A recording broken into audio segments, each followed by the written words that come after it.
I hate that stupid Christmas poo.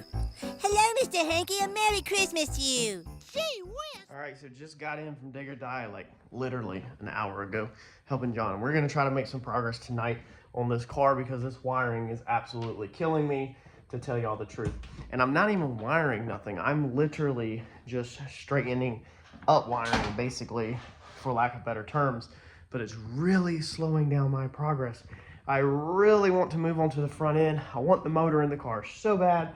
I want to be able to plumb it and start hooking everything up, because I know that putting the motor back in is going to go pretty quick. And then we're going to hit a slow down again on the turbo kit probably.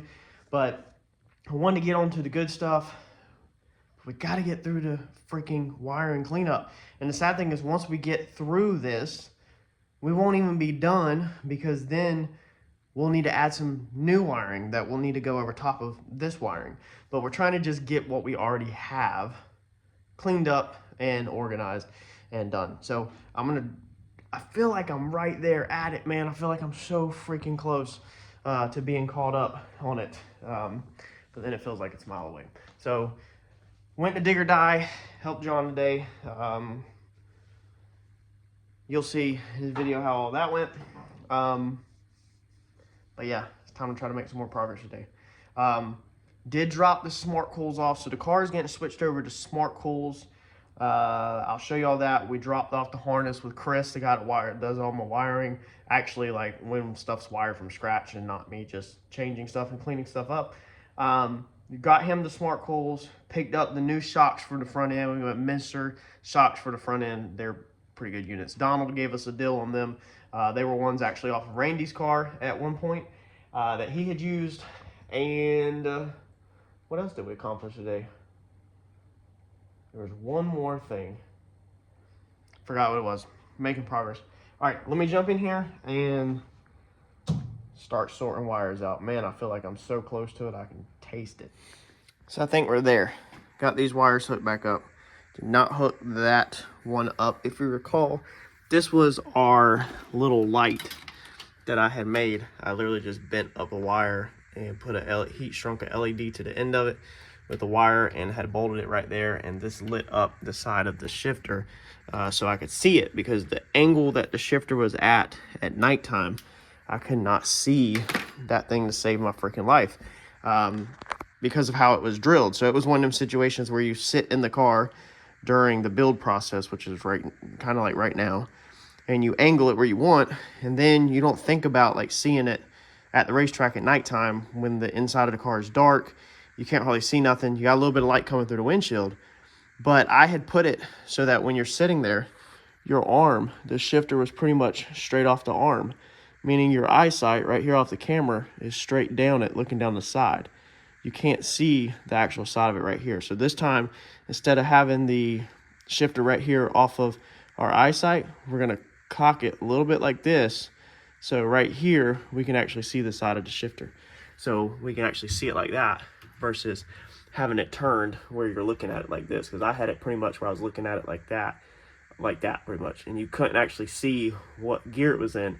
Now there's other ways that Devin has went over in his videos to set up where the gear indicator on the dash and everything. I didn't do all that. So my simple fix was put a little light on it. You could lean forward. So if you were seeing this in real life in person, you could kind of lean forward about like that, and then with the light on it you can see it.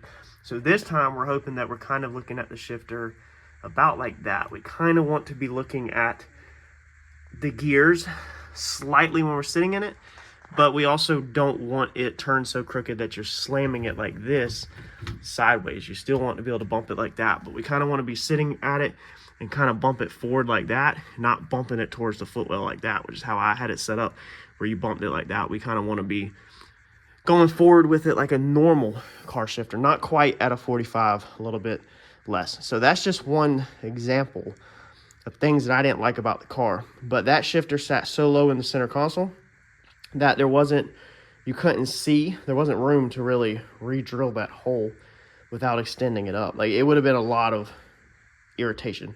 Now we can see the whole entire piece down here, so we can drill this thing exactly where we want it. We'll sit in the car, we'll put the seat in there, and I know what it feels like to have a Hans device on now. Before, I did not. When I built this car, I had no clue what it was like to have a helmet or a Hans device on. and we will drill that when we sit in the car, and we index it so that my eyesight, I'll probably even put a helmet on, that way my eyesight, I can see that shifter, what gear I'm in. In the daytime, it wasn't so hard, but at nighttime, it got really tricky. If we still have problems, we'll go back and add that light back, and we still might add the light back, you know, here at the last minute. I'm not sure. I might change it to a different style. I have a couple ideas to do with this shifter, but the wires for that literally just run right down that and hit that board right there. So super easy, nothing to run. So this is the Holley boost controller that we picked up. Looks like these are big. Okay, they do come with fittings. So here, say them guys are pretty big. Inlet and outlet. This is the one John said to go with, that it works good. He's used it.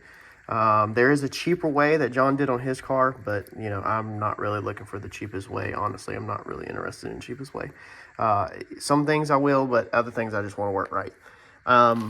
Comes with some wiring, it looks like, so that is going to be a Chris ordeal. So we need to put this in a box to make sure it goes to Chris. I don't even know where that goes. I'm guessing that's going to go to the input-output board, but I don't know. That's over my pay grade.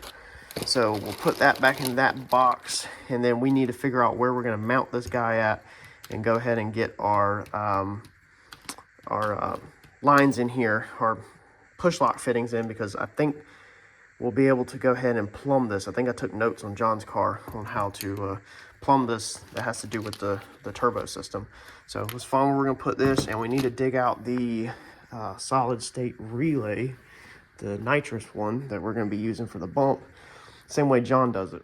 So on this boost controller, here is the part number. If anybody needs it, this is exactly what John said to go with. So that might help somebody else out. If you're building a turbo system, you'll need that. And then here's the solid state relay that I had bought because I thought I needed this for the bump. And I do need this for the bump, but what I didn't know is that with the Procharger, we don't use the bump. So I never installed it. So we got to figure out where to mount this up and this up to make it clean, because the boards we currently have in the car are pretty much out of room. All right, so we got a bunch of little stuff. We just opened up a bunch of packages that we got to put somewhere. Inside the car, I don't want to just keep cramming stuff inside the car in random locations. I think I want to leave the inside of the car alone. We have our input and output board. The Mac valve is put on there. That's pretty self-explanatory. Inputs, outputs right there. CO2 bottle here, air shifter there, parachute back there. So it makes sense for the Mac valve to be right here in the CO2 area. Now we're about to shoot CO2 up front also by going to the turbo, but that's that. Our Holley, remember, that was our factory harness that we did, so we put that on a carbon board underneath here, because you can't really, I don't want to extend or move that stuff. So the cool drivers, everything like that is right there on that board. I don't want to place another board. You know, I had thought about coming in here and putting a whole carbon piece in here, but it's not a full cage. It really should in the future get X bars, you know, in the doors, but it's not right now. So I don't want to have to change all the wiring and stuff up later. So we don't want to purposely set ourselves up for failure there. And the kick panels are full of wires on both sides. I don't want to start drilling nut-certs into my tin work into the back, because then that's just more crap in the way if you got to take it out. So I think underneath, and also dominator under the passenger seat, main control board under the driver's seat, I think we're capped out on that to keep it clean. So we got a bunch of new stuff that we're adding, kind of, and some old stuff. So obviously what we just talked about, our boost solenoid, our bump. We have our old vacuum block that's here to split all the vacuum lines out of. And then something new that we're throwing in the mix is this UPR sensor piece. So you can screw in, you know, 1/8 NPT sensors into this. And it's a sensor block basically, so that everything's nice and clean. So to get stuff off of the engine, instead of having all the sensors mounted all over the engine everywhere, we're gonna at least put 4 up here, including our 5-bar map sensor. So we're gonna go up to this 5-bar map sensor right here. And that's gonna go into here. The other stuff that's gonna go into here, I think, is going to be, can't 100% remember. Cannot 100% remember right now. We'll start laying that out when we get to the motor. Now, I also ordered these pigtails from low dollar. This is something John told me about, which is absolutely amazing. So if you're not exactly the best at wiring per se, such as me and John,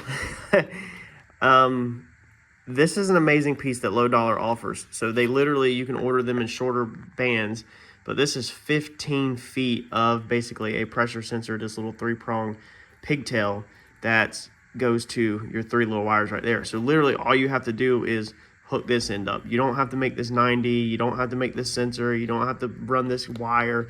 You know, you're already gonna be ordering cable anyway, which I actually had some cable, but you would already be ordering cable to run these anyway. So you can get these pre-made. I think, man, don't quote me. I don't even want to make up a price. I'll put it on the screen right now what I paid for these because I can't remember off the top of my head. But there is, oh, and they were on sale actually. There's the part number. So it's going to be 356604. If you type that in on Low Dollar's website, 15-foot pre-wired cables with 90-degree boots. I ordered a 10-pack. Really good deal. So we'll have these. We don't need all 10, but anytime we go to make changes, if we need to run new wires or extend them, we can literally unplug it and pretty much toss this in the scrap bin. If we need more length, and we can just throw a new 15-foot into the exact length that we need as we make changes. And remember, we're doing another car eventually. So a 10-pack of this, pre-wired things, very good deal.